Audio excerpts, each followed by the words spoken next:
Magandang balita, hindi na mangangamba ang bawat Pilipino sa usaping pangkalusugan dahil narito na ang Universal Healthcare o UHC.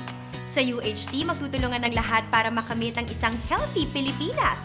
Isa sa mga layunin ng UHC ay palawakin ang kaalamang pangkalusugan ng bawat Pilipino. Uumpisahan ito sa mga paaralan. Ituturo dito ang tamang disiplina para sa kalusugan.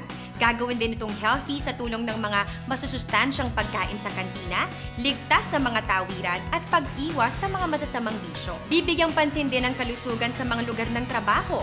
Sisiguraduhing maayos ang mental health ng mga manggagawa at protektado sila sa anumang panganib.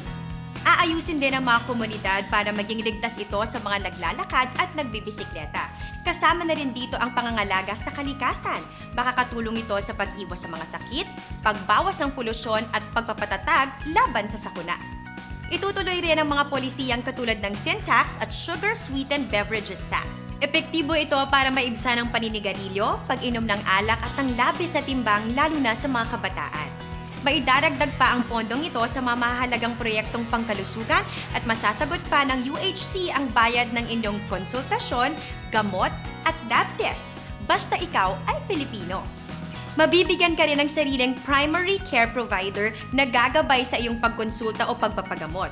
At kung ma-admit sa simpleng kwarto ng ospital, wala nang karagdagang bayad. Sagot na ito ng PhilHealth. Sa UHC, mahalaga ang pagbigay na angkop na kaalaman sa mga Pilipino para maiwasan ang pagkakasakit, habang ang buong pamayanan naman ay sumusuporta sa isang malusog na pamumuhay. Sa Universal Healthcare, may kalusugan at kalinga para sa lahat. Para sa healthy